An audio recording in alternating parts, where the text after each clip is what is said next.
bonjour à toutes et à tous. Nous allons commencer. Il y a des personnes qui nous rejoignent ensuite.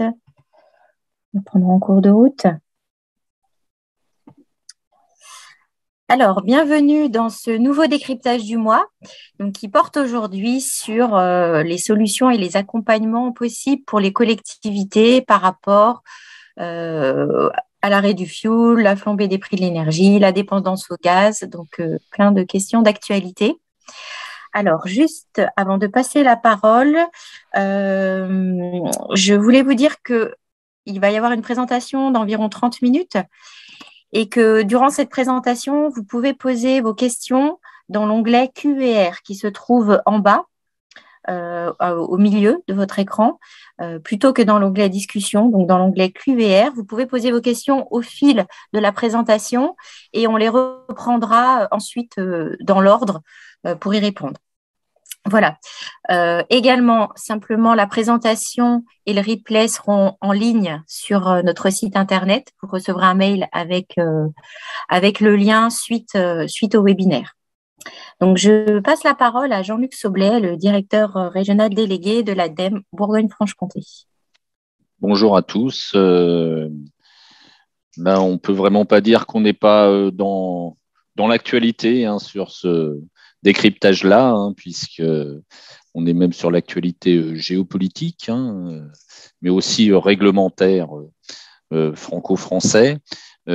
Pour dire quand même que tous ces sujets-là, c'est pas nouveau pour l'ADEME, c'est même pas nouveau pour la FME, pour les plus anciens, l'Association française de maîtrise de l'énergie. On était déjà sur des réflexions sur tous ces sujets. Et donc là, après une explication comme un peu de comment on en est arrivé là et quels sont les enjeux, on verra qu'il existe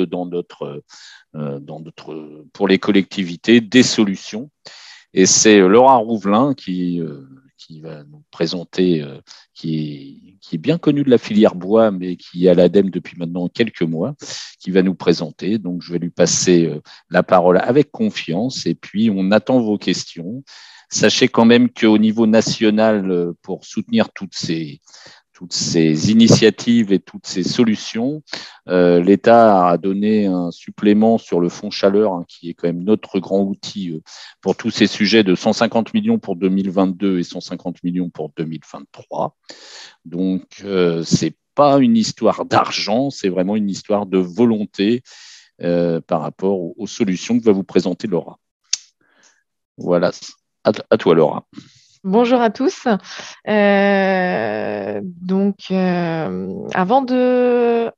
Avant de rentrer dans le vif du sujet, il me paraissait important de faire ce petit préambule et de rappeler rapidement le contexte même planétaire, avant de parler de notre région, donc le contexte dans lequel on se situe, où les consommations de ressources en matériaux et en énergie ne cessent d'augmenter. Donc, il y a vraiment une nécessité à les réduire. Des enjeux très forts également sur la réduction des émissions de gaz à effet de serre, pour limiter l'impact du dérèglement climatique. Mais aujourd'hui, le propos se portera vraiment sur l'énergie et en particulier la production de chaleur renouvelable. Donc, plusieurs points au programme. Rapidement, de l'énergie, de quoi parle-t-on? Faire un petit retour sur l'actualité qui est favorable pour passer à l'action. Quand on veut passer à l'action pour une commune, quelles sont les questions à se poser et quels atouts ça va apporter pour la collectivité. Et on passera en revue les technologies permettant de produire de la chaleur renouvelable avant de venir dans ce qui vous intéresse certainement, comment on s'y prend. Donc, l'énergie, quand on parle d'énergie, de quoi parle-t-on? Alors, je pense qu'il est important de rappeler qu'aujourd'hui, on produit de l'énergie parce qu'on en consomme, parce qu'on a des besoins. Donc là, vous avez la consommation en France à droite donc en 2018 et qui répond à différents usages et donc qui a une consommation d'énergie finale. Pour la produire, donc on va utiliser plusieurs sources d'énergie et produire de l'énergie primaire avec différentes technologies et ensuite de l'énergie qui va se transporter jusqu'au lieu de consommation, donc sous différents vecteurs, avec une perte entre cette production et notre consommation finale. Si on regarde un petit peu donc les principaux, les grands types d'usages que l'on a dans nos sociétés, la plus grosse part, hein, c'est vraiment celle de la consommation de chaleur. Donc, quand je parle de chaleur, je parle également de froid. Donc, pour ce qui est chauffage, refroidissement, également du process. On a des usages de mobilité donc, et des usages qui nécessitent spécifiquement de l'électricité. Et donc, la chaleur représente plus de la moitié de nos consommations actuelles en France. Pour produire l'énergie utilisée dans ces différents types d'usages, on a différents, comme je l'ai expliqué, sources d'énergie, modes de production. Donc, je ne vais vraiment pas là rentrer dans le détail de chaque, mais on va regarder un petit peu ce qui se passe en termes de sources d'énergie. Et donc, aujourd'hui, les énergies dites fossiles représentent encore la plus grosse part de nos ressources d'énergie, suivies de très près donc, par le nucléaire. Et les énergies dites renouvelables ne représentent encore qu'une faible part de notre production. Et donc, ces énergies renouvelables et ces technologies de production nous permettent d'avoir une production territorialisée à la différence des énergies fossiles qui sont, on le verra plus tard, quasi exclusivement liées à de l'importation. Donc voilà, le contexte énergétique est un petit peu remis à plat. Un petit point sur la chaleur, donc, qui est le premier usage en France, principalement donc, aux 2 tiers dans le résidentiel et le tertiaire et 1 tiers pour l'industrie. En 2020, un peu moins de 23% de nos consommations de chaleur étaient produites à partir d'énergies renouvelables.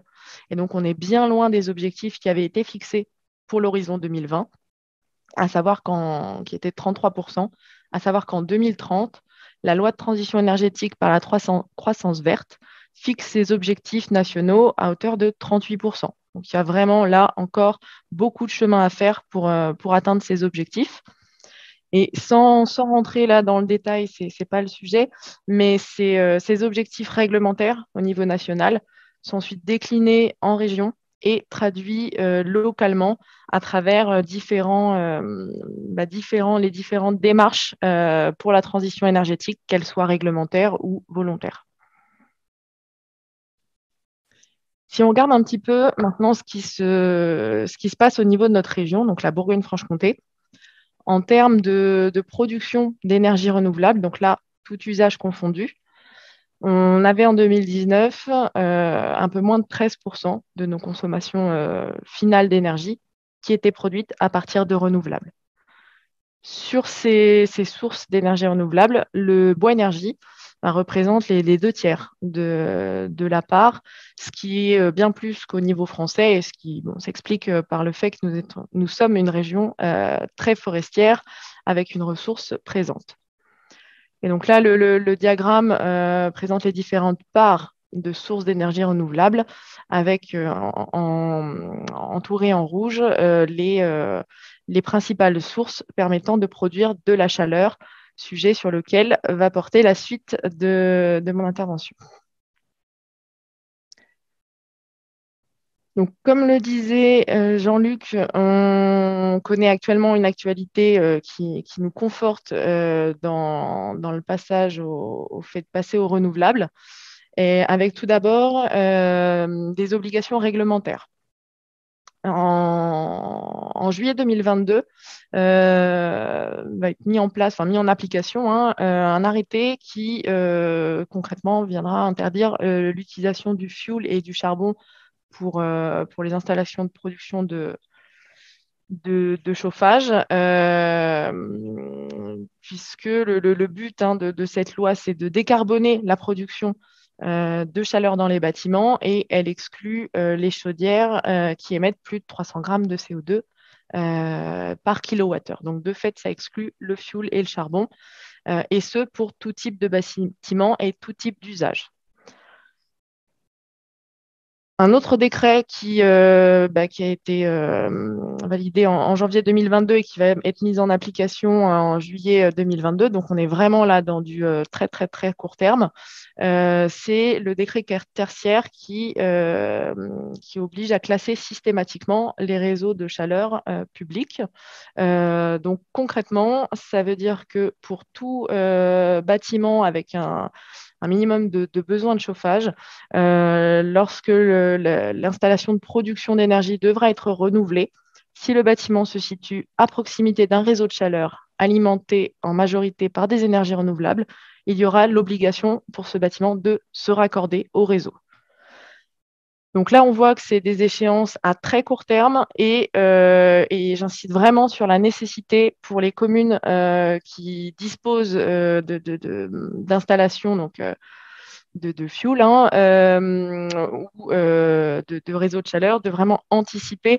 Donc, si dans les 3 ans à venir, votre installation arrive en fin de vie, c'est dès maintenant qu'il faut se poser les questions et anticiper la suite et également anticiper les raccordements futurs des réseaux de chaleur. Donc, ce qui est surtout une opportunité de densifier les réseaux existants. En termes d'actualité, le coût des énergies. Donc là, c'est un diagramme qui montre clairement, je ne vais pas rentrer dans le détail de chaque énergie, mais que le coût au kilowattheure des énergies renouvelables est moins élevé que celui des énergies fossiles. Et donc là, si on regarde juste le combustible. Et si on regarde l'évolution du coût de ces combustibles, notamment celui des énergies fossiles, voilà des diagrammes qui traduisent clairement la hausse qu'on connaît actuellement, donc que ce soit sur le fuel, le gaz et également l'électricité. On a une explosion des prix. Alors, à savoir que le plafond sur l'électricité est maintenu par les politiques publiques, mais ça coûte à quelqu'un et ça coûte cher à l'État. Et l'actualité, donc, malheureusement, l'actualité nous met aussi en évidence notre forte dépendance aux énergies fossiles et aux énergies d'importation. Donc, si on regarde ce qui se passe au niveau du gaz naturel, on est à plus de 99% d'importation, donc avec le détail en dessous des pays d'origine. La même chose pour le pétrole. Et pour ce qui est ressources utilisées pour notre production électrique, donc vraiment pas le mode de production, mais la ressource, on est à presque les 3/4 d'importation également. Donc on est vraiment extrêmement dépendant du contexte géopolitique. On a malheureusement l'illustration aujourd'hui. Donc, cette mise en contexte, vraiment pour qui nous pousse et qui nous confirme les intérêts de passer à du renouvelable. Et donc là, on regarde un petit peu les atouts spécifiques pour une collectivité, puisqu'il y en a plusieurs. Donc, je viens de le dire, passer à la production de chaleur renouvelable permet aux communes donc, de gagner en indépendance énergétique, de réaliser des économies sur sa production et sa consommation de chaleur. C'est également un moyen de participer à l'atteinte des objectifs de production d'énergie renouvelable. Donc, il y a des obligations réglementaires, donc c'est un moyen d'y parvenir. Et c'est également et surtout un moyen de valoriser des ressources que l'on a à disposition, qui sont très présentes, le soleil, le vent, etc. Mais la forêt qui représente 36% de notre territoire. Et utiliser le bois comme énergie permet également de participer à la gestion de cette ressource naturelle et à soutenir une économie circulaire et un maintien d'emploi en zone rurale, puisque, comme je le disais tout à l'heure, la production d'ENR se fait localement sur nos territoires. Et enfin, c'est un moyen d'offrir un service public, puisque la distribution de chaleur fait partie de la compétence communale. Et au-delà de ces nombreux atouts, les collectivités ont également un rôle capital et je dirais même une responsabilité de passer à l'action. Elles peuvent agir en premier lieu et assez facilement, je dirais, sur leur propre patrimoine. Mais on voit également qu'elles sont souvent qu'elles ont un rôle moteur dans le portage des projets qui mixent public et privé. Et, et c'est souvent parce qu'il y a, grâce à la volonté et au portage d'une collectivité dans un projet d'envergure que celui-ci arrive à terme. Et enfin, il y a un rôle capital des territoires ruraux comme l'est la Bourgogne-Franche-Comté pour atteindre les objectifs nationaux. Et aujourd'hui, il y a un vrai besoin de massifier les projets et tout type de projet sur l'ensemble de notre territoire.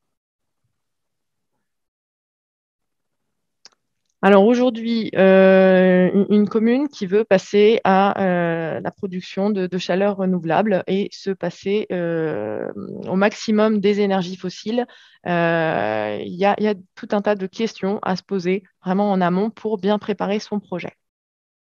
Donc ces questions, la première, c'est vraiment de partir de son besoin. De quel usage j'ai besoin? Est-ce que j'ai besoin de produire du chaud, du froid? Est-ce que j'ai besoin d'eau chaude? Est-ce que j'ai besoin d'utiliser de la vapeur? Savoir aussi quel bâtiment on considère. Est-ce qu'il y en a un? Est-ce qu'on ne peut pas élargir le projet et regarder plusieurs bâtiments qui ont des besoins d'énergie et quel type de bâtiment on considère, si c'est de la rénovation ou du neuf. Et avant, une fois qu'on a défini le besoin, avant de dimensionner et de partir sur la technologie pour produire l'énergie, il y a, et c'était un peu le propos de préambule, il est nécessaire de regarder si on ne peut pas faire des réductions de nos consommations. Est-ce qu'on ne peut pas réduire ce besoin et agir notamment sur la performance des bâtiments à chauffer. Et puis, bien sûr, un état des lieux de l'existant, des systèmes de chauffage actuels, des contraintes en termes d'accès, d'espace et le contexte dans lequel se mettra en place le projet. À savoir qu'un dernier point qui permet souvent de faire des projets pertinents et efficaces, c'est de regarder si on ne peut pas mutualiser. Et est-ce qu'il y a d'autres projets sur la commune? Est-ce qu'il y a un réseau de chaleur à proximité? Voilà, toutes des questions qui sont fondamentales à se poser au début du projet et qui finalement permettent de réaliser la préétude, l'analyse d'opportunité, pour ensuite passer à la réalisation d'une étude de faisabilité qui va rentrer dans la technique et les notions économiques pour dimensionner la production de chaleur.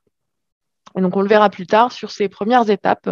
Vous pouvez, commune, être accompagné en Bourgogne-Franche-Comté, mais on le verra à la fin de l'intervention. Donc, différentes solutions pour produire de la chaleur sans énergie fossile. Je vais commencer par la production de chaleur à partir d'électricité. Comme ça, on aura vu que c'est possible, mais ce n'est pas ce vers quoi c'est pas le message vers lequel on vous incite à aller en tant qu'ADEME. Et d'ailleurs, pour ce qui concerne donc les radiateurs électriques, c'est effectivement un investissement assez faible, mais c'est très coûteux en fonctionnement et un rendement énergétique plutôt mauvais. Donc, on tendance à proscrire ce type de production de chaleur. Et les pompes à chaleur dites sur air vont avoir des performances très, très dépendantes de la température extérieure. Et pour des climats et de régions assez froides comme la Bourgogne-Franche-Comté, c'est pas toujours l'idéal. Donc, vraiment à utiliser pour des petits espaces très bien isolés si toutefois vous devez en mettre en place. Grosse alerte sur ces modes de production. Ils sont donc responsables de la pointe hivernale de notre consommation électrique, et donc doivent vraiment être utilisés dans de conditions très spécifiques. Et donc, pour aller plus loin, je vous invite à consulter la note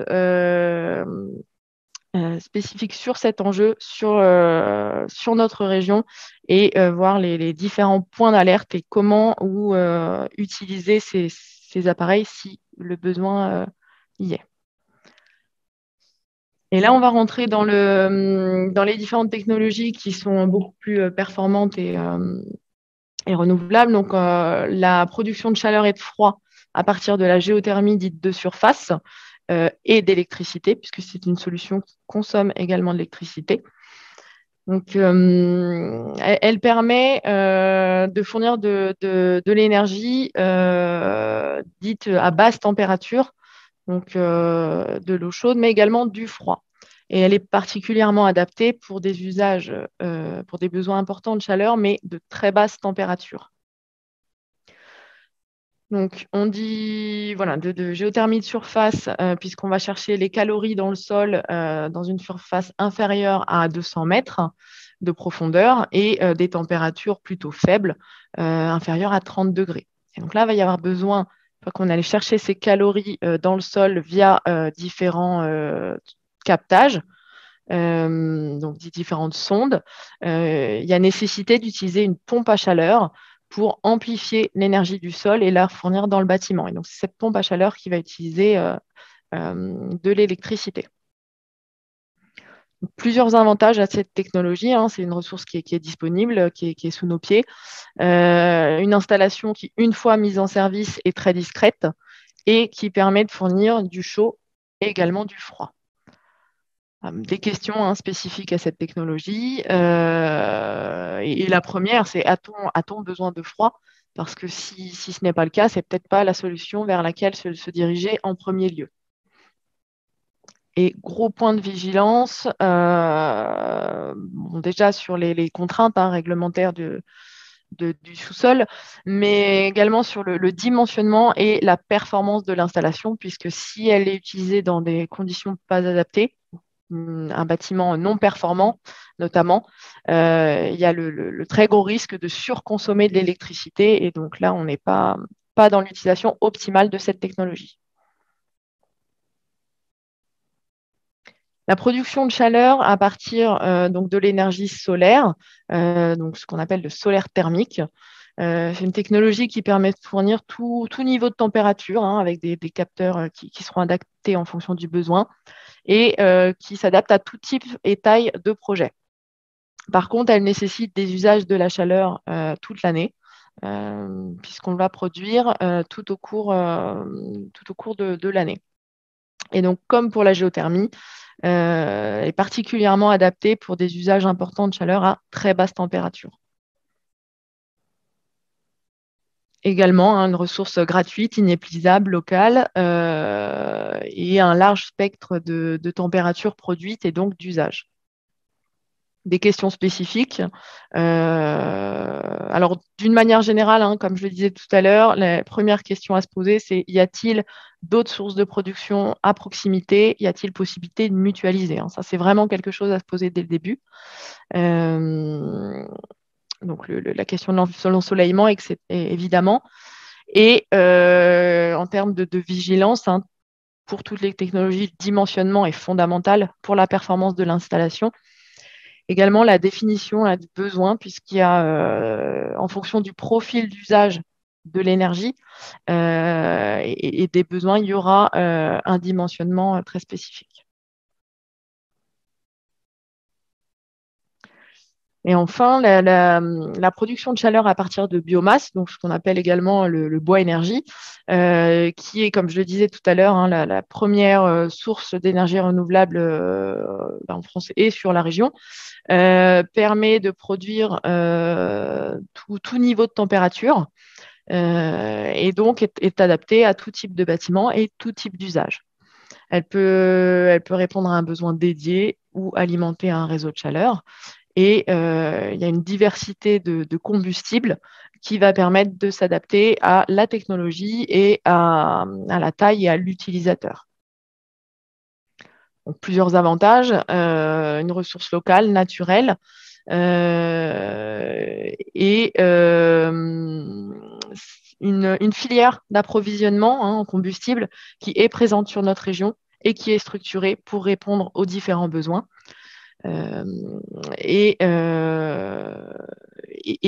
pour, là, on parle de combustion du bois, savoir que les installations automatiques ont des dispositifs de filtration très performants et ça permet de préserver la qualité de l'air. Plusieurs questions à se poser, faire un peu le point sur la fourniture de combustible, ce qui est à proximité et l'importance des conditions d'accès pour les livraisons du combustible et de l'emplacement nécessaire pour ce type d'installation qui prend un petit peu de place et qui doit être réfléchi bien en amont. Donc voilà, les points de vigilance très liés à ces conditions spécifiques avec un dimensionnement de l'installation de production et également du silo qui sont très, très importants. Donc là, c'était que ce soit géothermie, solaire, bois, énergie, sont des modes de production de chaleur.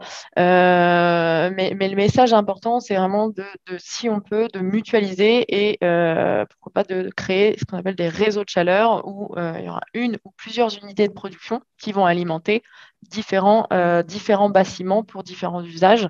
Et c'est vraiment une mutualisation qui permet de gagner en efficacité et en performance, en plus d'offrir un service public donc pour les collectivités qui porteraient ce type de projet. Donc des questions de densité à bien faire attention et puis en lien avec ce qu'on disait tout à l'heure, mais d'une manière générale, anticiper la vie et l'avenir du réseau, les différents raccordements notamment. Donc maintenant qu'on a fait le tour de cette technologie, si vous avez un projet, concrètement, comment vous faites parce que là, le but n'est pas de rentrer plus en détail de ces différentes solutions, mais de vous donner les pistes pour amorcer ou continuer vos projets. Donc là, vous pouvez voir qu'entre la première réflexion d'une commune et la mise en service et le fonctionnement de l'installation, il y a tout un tas d'étapes que je détaillerai absolument pas maintenant. Mais d'étapes auxquelles la commune va pouvoir faire appel à des prestataires spécialisés, donc des bureaux d'études spécialisés, de la maîtrise d'œuvre, des entreprises de travaux, etc. Et surtout des étapes au cours desquelles elle pourra être accompagnée et notamment par un réseau d'animateurs dits énergie renouvelable, donc financé par l'ADEME et la région, on en reparlera un peu plus tard, qui, à partir du moment où vous avez un projet, vont être votre premier interlocuteur pour vous aider donc à rédiger notamment l'étude d'opportunité, faire le tour de toutes les questions que j'ai énumérées tout à l'heure et vous suivre tout au long des étapes de votre projet avec en parallèle un soutien financier proposé par les partenaires ADEME, région et l'Europe. Donc, en termes de soutien financier, sans rentrer dans le détail de chaque aide, il faut savoir qu'il y a un partenariat donc ADEME Région pour soutenir la chaleur renouvelable. Donc, dans le cadre du Fonds Chaleur, donc des aides ADEME, on aide différentes étapes. Donc, les premières, les études, et j'insiste vraiment sur l'étude de faisabilité qui est vraiment des étapes clés pour le bon fonctionnement plus tard de l'installation, des aides à l'investissement et des aides à l'animation sur les territoires. La région aide également avec différents dispositifs, donc notamment le bois énergie et avec une répartition ADEME région en fonction de la taille du projet, mais je ne rentrerai pas plus en détail tout de suite, enfin aujourd'hui. Et donc, comme je le disais, l'ADEME et la région Bourgogne-Franche-Comté donc, financent depuis quelques années déjà un réseau d'animateurs dits énergie renouvelable qui sont là pour vous accompagner. Donc, vous pouvez voir sur la carte les la répartition donc, de ces animateurs avec les différentes structures qui portent ces postes et le contact, donc vos interlocuteurs localement. Donc, c'est un service qui est proposé gratuitement aux collectivités et qui est neutre, donc qui vient bien, voilà, c'est pas un travail de bureau d'études, mais ça vient bien en conseil et en accompagnement au long des différentes étapes. Quelques mots de conclusion. Donc, comme vous l'avez vu, il y a des obligations qui est réglementaires, donc européennes, françaises, et qui se déclinent sur nos territoires. Donc, obligation de réduire nos consommations et de développer les énergies renouvelables. Les collectivités ont un rôle et une responsabilité. Et aujourd'hui, plus que jamais, il y a une nécessité d'accélérer les efforts déjà faits et de les transformer en actions concrètes, en projets concrets, donc de massifier les projets. Donc oui, une priorité donc, de diminution des consommations. L'actualité qui nous conforte et qui nous oblige à considérer les choses. Et surtout, un accompagnement qui est présent pour vous aider aujourd'hui sur la région. Donc, je vais m'arrêter là et laisser place aux questions. Merci Laura. Donc nous avons déjà quelques questions. Vous pouvez continuer à les poser toujours dans l'onglet Q&R. La première question, l'uranium provient de quel pays et y a-t-il des tensions particulières comme les énergies fossiles? Comme pour les énergies fossiles. Alors, excuse-moi Élise, est-ce que tu peux répéter? L'uranium provient de quel pays? Est-ce qu'il y a des tensions particulières également? Oui. Alors, oui, l'uranium, c'est ce qu'on voyait tout à l'heure, c'est 100% importé. Alors, au niveau des chiffres, j'ai plus de 36% qui vient de l'ex-URSS. Donc, c'est la source des données qui considérait encore cette entité géographique, mais donc dans l'ex-URSS, il y a la Russie, donc évidemment, il y a l'actualité impacte cette importation. Sinon, ça vient également d'Australie, du Niger, voilà, pour les principales sources d'importation. Pour compléter, Laura, dans l'ex-URSS, ça vient un petit peu de Russie, mais principalement c'est Kazakhstan, Ouzbékistan, plutôt cette partie-là de l'ex-URSS, d'où provient l'uranium. Et pour répondre à la question sur l'approvisionnement, c'est vrai que l'uranium, il y a énormément de pays. Alors les principaux pays, c'est ceux qu'on a cités là. Il y a d'autres sources qui proviennent de nombreux pays. Le Canada fournit aussi un petit peu d'uranium. Donc il y a une diversité des sources d'uranium possibles qui fait qu'on peut avoir moins de tension ou être moins impacté que une source qui viendrait principalement d'un pays ou d'une région du monde. Pour autant, voilà, quand le cours de l'uranium augmente, il augmente évidemment sur tous les pays, mais bon, on est un peu plus à l'abri de revers géopolitiques comme on peut les connaître aujourd'hui, même si on voit que l'origine peut quand même principalement venir de pays, bon, on va dire potentiellement à risque. Question suivante. Compte tenu des prix des carburants, a-t-on déjà un ordre d'idée du rayon maximum de provenance du bois pour une chaufferie bois? Alors, le problème, c'est que je lis les questions pas du tout dans l'ordre, dans le même ordre. Et excuse-moi, Anne. Compte tenu des prix des carburants, est-ce qu'on a une idée du rayon maximum de provenance du bois pour les chaufferies? Oui, alors ce sont des données qui sont suivies à l'échelle régionale depuis 2007, depuis que le bois énergie est soutenu. Donc, il y a un observatoire régional du bois énergie et qui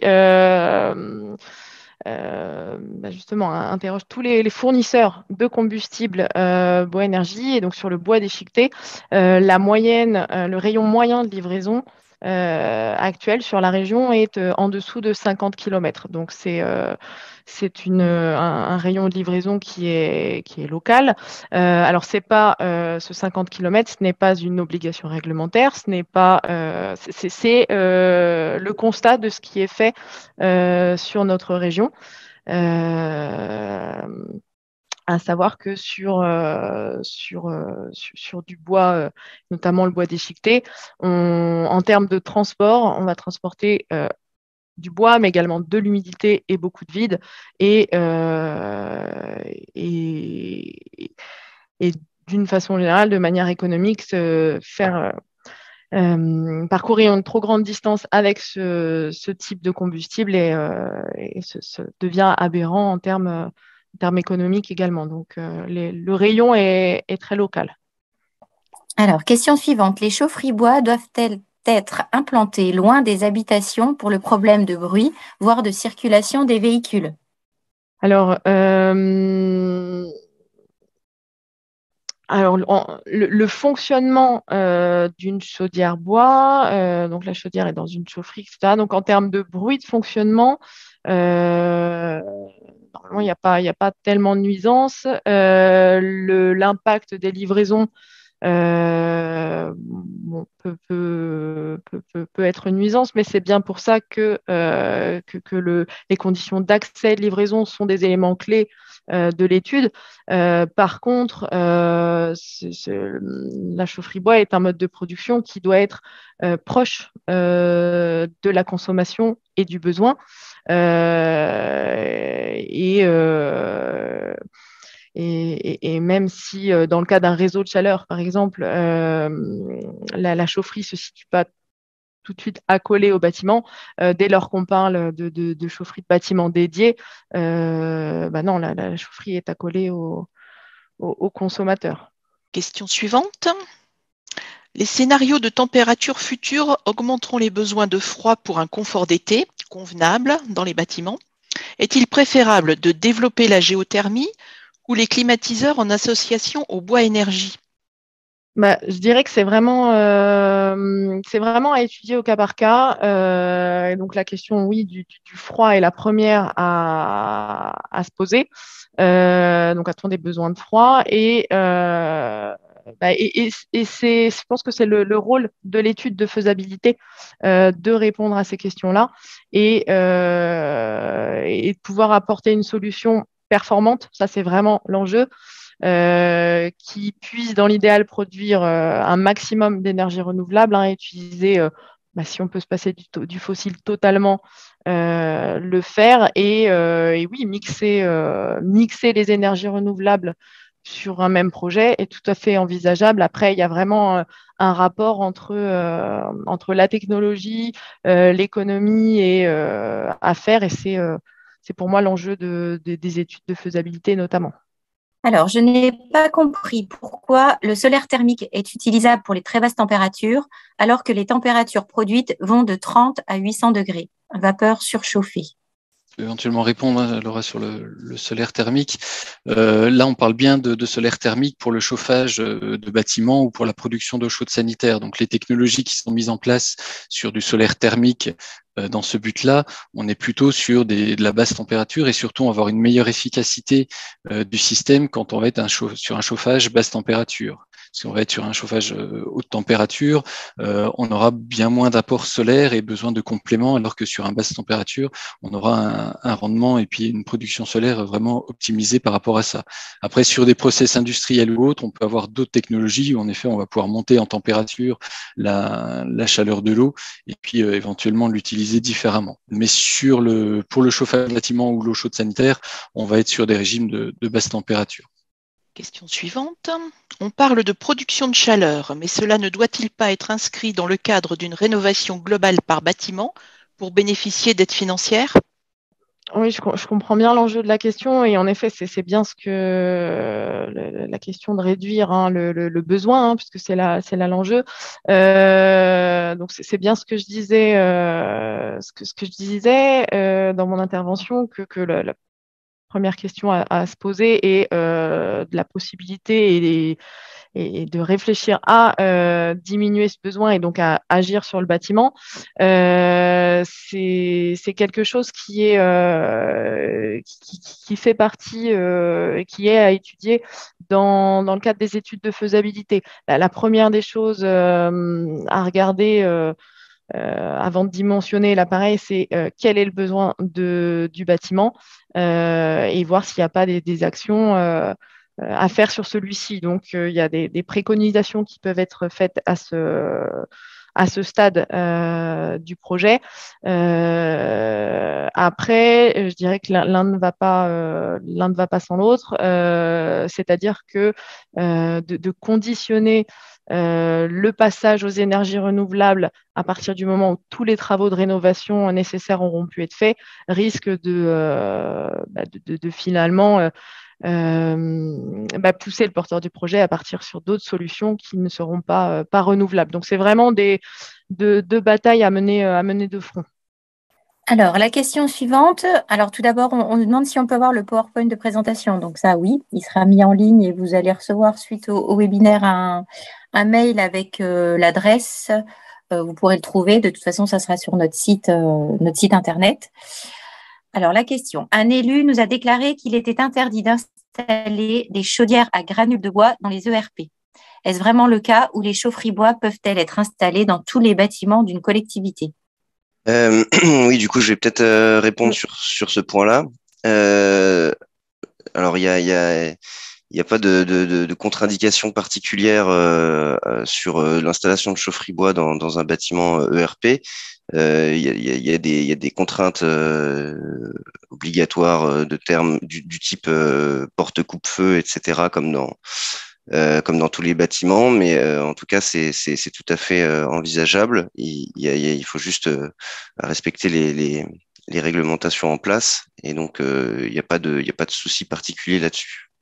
Quelles seraient les précautions à prendre au niveau du bois énergie par rapport au changement climatique? Impact des sécheresses et pathogènes sur les frênes, résineux et maintenant hêtres et chênes, pour permettre une exploitation durable des forêts, éviter les coupes rases ou autres préconisations. Donc ça, c'est une question qui est très intéressante et surtout extrêmement vaste et qui me permet de rappeler deux, trois petits points de la gestion forestière donc en France et sur notre région. Donc déjà, c'est un point important à rappeler, je pense, c'est que la forêt est en France gérée de manière durable et permet de répondre à plusieurs enjeux. Donc, on dit qu'elle est multifonctionnelle, donc c'est des enjeux d'environnement, de biodiversité, des enjeux de production de matière et d'énergie et d'économie, d'emploi et permet de valoriser des activités sur nos territoires. Donc, ceci étant dit, l'utilisation du bois énergie, donc qui est un des usages de la matière bois, qui n'est évidemment pas le seul et qui surtout n'est pas celui qui n'est pas l'objectif final d'un propriétaire. Un propriétaire, qu'il soit public ou privé, propriétaire forestier, n'a pas pour objectif premier de produire du bois énergie, mais bien plutôt du bois d'œuvre qui va servir à produire des matériaux de construction ou autres. Et les différents usages du bois sont complémentaires. Ce sont des éléments qui sont suivis au niveau régional. Et aujourd'hui, c'est vrai que la forêt connaît plusieurs grandes questions, hein. Les crises sanitaires en sont des très importantes. L'évolution des modes de gestion qui sont constamment en adaptation et évolution, sont des choses qui sont suivies par les différents acteurs et le développement tel qu'il est possible sur la région est mis en lien avec la ressource et ce qu'elle peut produire sur notre territoire. Donc concrètement, le développement actuel du bois énergie est suivi, est mis au regard des objectifs que nous avons sur la région et de ce que la ressource peut permettre de produire. Donc c'est bien quelque chose sur lequel on peut continuer à développer. Voilà, je ne sais pas si ça répond à la question. Je pense. Alors, question suivante. Pourriez-vous développer davantage le décret sur l'arrêt du fioul? Qu'en est-il du biofuel? Je peux prendre le relais aussi sur cette question.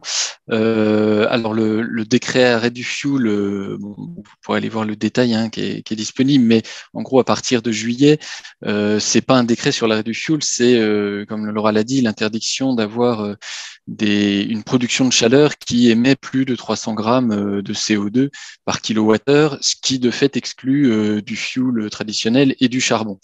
Donc à partir de cet été, vous ne pourrez plus installer réglementairement ce type de chaudière, donc qui fonctionne avec ces carburants-là. Le biofuel, donc c'est pour l'instant un carburant qui n'existe pas pour le chauffage. C'est un carburant qu'on met en mélange au diesel, par exemple, depuis pas mal de temps. Et donc, du fait de l'accélération de la réglementation et de l'arrêt du fuel, le biofuel se développe et va être mis en service pour le chauffage. Donc le biofuel, c'est juste que dans un premier temps, on va mélanger 30% d'huile végétale ou animale qui sera transformée pour être adaptée et se mélanger avec du fuel fossile et qui sera vendu sous le terme de B30 parce que 30% de biofuel dans le fuel. Je dirais que cela permettra de continuer à produire de la chaleur à partir de fuel et donc de biofuel, de contourner un peu la réglementation, même si le décret d'application et ce qui va en suivre reste encore un peu en suspens de savoir, voilà, à partir de juillet, est-ce que on pourra mettre une chaufferie fuel en s'engageant à acheter du biofuel par la suite. Donc ça reste encore à trancher. Ce qui semble important, c'est vraiment de dire que le biofuel, c'est vraiment une énergie de transition. C'est-à-dire que déjà, on reste sur 70% de fuel fossile. On arrivera peut-être un jour à 100% de biofuel, mais c'est pas avant plusieurs décennies. Donc, c'est pas une énergie d'avenir, selon nous. C'est plus une énergie de transition qui peut faire que, pour différentes contraintes, ou si vous préférez mettre pas mal d'investissements dans la rénovation, ce qui peut tout à fait se comprendre, et donc pas changer de chaudière tout de suite, vous pouvez garder votre chaudière fuel et se dire, je passe au biofuel, par contre, pour réduire un peu mon impact par rapport à ce carburant. On le voit plutôt comme ça. Et pour finir, le biofuel, donc ça vient principalement d'huile de colza, qui est fait en partie en France, mais le biofuel qu'on met dans les carburants véhicules aujourd'hui est importé à plus de 50%. Donc c'est-à-dire que c'est quand même un carburant, même si on peut en vendre une partie qui vient du colza français, il y en a quand même toute une partie et la majorité qui est importée. Donc c'est quand même, voilà, ça pose aussi certaines questions. Et pour finir, c'est le coût, c'est-à-dire que le biofuel coûte un peu plus cher que le fuel. Donc voilà, donc c'est, je dirais, en termes économiques, voilà, il y a aussi une incidence qui est assez importante par rapport au biofuel. Question suivante. Comment être rassuré sur l'évolution du coût du bois sur 20 années, durée d'amortissement d'une nouvelle installation? Alors, sur cette question-là du coût du combustible, je pense qu'il est important d'avoir en tête, en fait, de décomposer le prix de la production de chaleur qui se compose du prix du combustible, et donc qui est lié à notre consommation, mais également du prix de l'investissement d'installation et de son fonctionnement. Donc, autant sur une énergie dite fossile, on est plutôt dans un ordre d'idée de le prix du combustible représente à peu près 80% de toute de tout le coût global, sur des installations bois qui sont plus chères en termes d'investissement. Le prix du combustible est beaucoup plus bas, peut-être de l'ordre de 20%. Donc, une fois qu'on a cette décomposition en tête, ce qu'on peut voir, c'est que oui, même si le combustible bois augmente parce qu'il va certainement augmenter aussi, ne serait-ce que par l'augmentation du prix du matériel, du prix du transport, etc. Ça aura un impact aussi sur le bois. Par contre, l'augmentation sera beaucoup plus stable que les énergies fossiles, beaucoup plus lent et beaucoup plus stable, et il n'y aura pas les fluctuations qu'on connaît sur les énergies fossiles et la dépendance au contexte géopolitique. Quand ces derniers mois, le prix du gaz a fait x4, le combustible bois peut-être à plus 15%. Donc voilà, c'est des éléments pour répondre à cette question du coût de la chaleur bois. Il nous reste 5 questions. Il y en a 2 qui se sont rajoutées. On va essayer de faire rapidement. Alors, nous allons remplacer notre chaudière fuel, chauffant notre mairie et un petit logement par une pompe à chaleur. Pouvons-nous espérer avoir des subventions? Si oui, où s'adresser? Et donc, pour information, c'est une commune de 500 habitants sans réseau de chaleur et peu de bâtiments à proximité et pas de possibilité de placer une chaudière bois car les locaux sont trop petits. Je ne vais pas répondre aux détails de cette question-là tout de suite. Par contre, le mieux est de contacter l'animateur qui est référent sur votre territoire. Donc, je ne sais pas dans quel département se situe la mairie, mais les contacts seront envoyés avec le diapo. Donc contactez l'animateur qui aidera à creuser et à répondre à ces questions et à vous aider dans votre projet. Donc, question suivante. Avant de faire des supputations sur l'importation d'énergie fossile, ne pourrions-nous pas regarder dans notre territoire et utiliser en circuit court la production des milliers d'hectares de bois ou forêts qui nous environnent? Je pense que cette question, je dirais, résume un petit peu les interventions et oui, c'est l'objet du jour, de bénéficier des ressources qui sont locales, qui sont à notre disposition et qui nous permettront de réduire notre dépendance à l'extérieur. Donc, voilà, il n'y avait pas tellement de questions pour moi, ou en tout cas, ça a dû être répondu précédemment. Alors ensuite, quel est l'avenir de la méthanisation dans la production de gaz injecté dans le réseau? Est-ce que cela sera toujours possible réglementairement? Je peux répondre éventuellement, Oui. Laura. Oui, il y a pas de souci. Injecter du biogaz dans les réseaux est toujours possible et sera toujours possible à l'avenir. Il y a aucun problème par rapport à ça. Le souci du biogaz, c'est la ressource. C'est avec quelle matière nous allons produire le biogaz, notamment au vu des besoins qu'on peut avoir si on veut substituer l'ensemble du gaz naturel aujourd'hui. Et on sait qu'on a un problème de ressources à ce niveau-là si on veut atteindre cette production de gaz biogaz. Donc l'enjeu, c'est évidemment de produire un maximum de biogaz tout en ayant des ressources végétales notamment qui soient gérées correctement. Et c'est ensuite de diminuer fortement notre dépendance et nos consommations de gaz naturel. Et là-dessus, le chauffage est vraiment une utilisation du gaz naturel qui n'est pas à prioriser parce qu'on peut le substituer par pas mal d'autres solutions renouvelables, comme on vient de le voir. Hein. Là où, au niveau des carburants, par exemple, ou de l'utilisation en industrie, on aura beaucoup plus de mal à substituer ce gaz naturel. Donc, on peut toujours faire de la méthanisation, évidemment. Par contre, on va essayer de réduire au maximum notre dépendance au gaz pour réserver le biogaz qu'on aura dans nos réseaux à des utilisations assez spécifiques et voilà, qui sera adapté à ce carburant-là. Ensuite, quelle durée de vie présente la géothermie et quelle est l'évolution de son rendement dans le temps?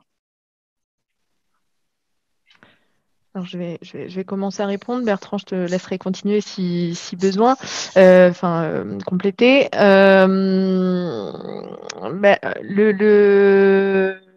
L'évolution du rendement, justement, c'est l'enjeu de l'étude de faisabilité, puisqu'en effet, quand on va venir tirer des calories dans le sol, prendre de la chaleur, on va également restituer du froid. Donc ça fait partie de la technologie et c'est l'enjeu du dimensionnement, savoir le nombre de sondes, l'espacement entre les sondes et la courbe d'utilisation des calories au fil du temps pour que le sol ait le temps de restituer et qu'on puisse à long terme continuer à utiliser avec un bon rendement l'installation. Donc ça, c'est des choses qui sont étudiées et modélisées lors des phases d'études, à savoir que la difficulté et surtout le gros enjeu quand on est sur une installation de géothermie, c'est vraiment de suivre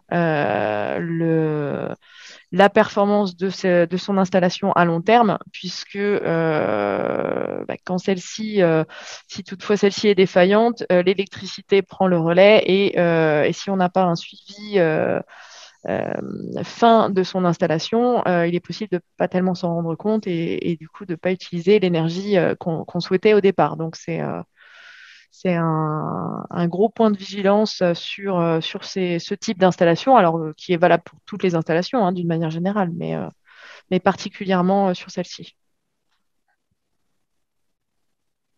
Alors, la dernière question, avant juste une petite question sur les contacts. Est-il possible de faire fonctionner un réseau de chaleur avec un taux de NR à 100%? Techniquement, oui. Je pense que c'est possible. Alors après, que ce soit avec une ENR ou en mixant plusieurs, je pense qu'aujourd'hui la technologie n'est pas le facteur limitant. Après, évidemment, c'est à étudier au cas par cas et ce qu'on voit de plus en plus, c'est notamment sur la question du bois énergie, où on a l'habitude d'avoir une chaudière d'appoint qui jusqu'à présent était une chaudière d'appoint fossile. Aujourd'hui, les chaudières d'appoint peuvent être au bois et avoir une solution 100% bois. Donc oui, la technologie est possible. Après, c'est à étudier en fonction du contexte du projet, évidemment. Juste pour compléter, effectivement, d'un point de vue technique, il y a quelques contraintes d'un point de vue puissance, notamment sur les pics de puissance. Lorsque tout le monde se remet à consommer de l'énergie en même temps, il faut avoir des capacités très importantes pour répondre, on va dire, de façon rapide à la demande.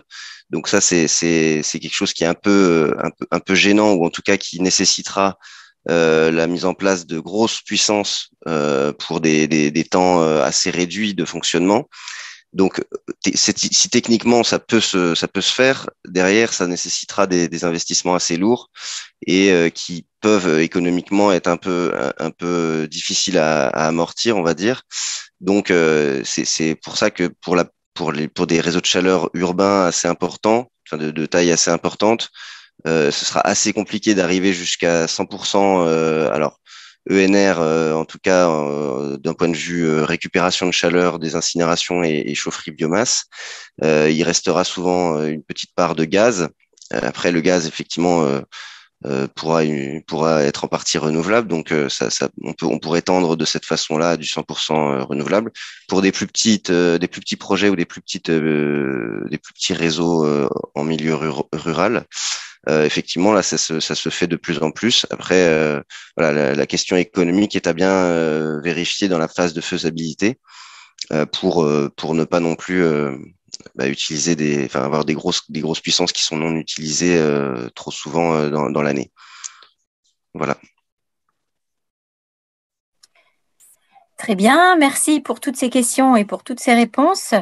Il restait juste une dernière petite question par rapport aux référents qui sont à contacter. Une personne dit que sur son territoire, donc en centre Yonne, a priori, il n'y aurait pas de référent d'après la carte. Oui, je viens de répondre, Élise, et j'ai invité la personne à me contacter et on Directement. échangera de son projet et on verra comment l'accompagner ou la rediriger au mieux. Voilà. Parfait. Très bien, merci beaucoup. Donc, toutes les informations seront sur notre site internet. Le replay d'ici 7 à 10 jours sera également disponible. Donc, on mettra la présentation PowerPoint et puis peut-être la liste des animateurs ENR à contacter. Le mois prochain, le jeudi 5 mai, le décryptage sera également à destination des collectivités et portera sur le décret tertiaire. Donc, l'essentiel sur l'enjeu de rénovation pour les collectivités avec le périmètre d'application et les modalités de mise en œuvre, avec des intervenants ADEME et extérieurs également, notamment de l'Adréal et du CEREMA. Voilà, merci à tous pour votre participation et puis on vous dit à très bientôt et on vous souhaite un bel après-midi. Au revoir à tous. Au revoir à tous. Au revoir, merci.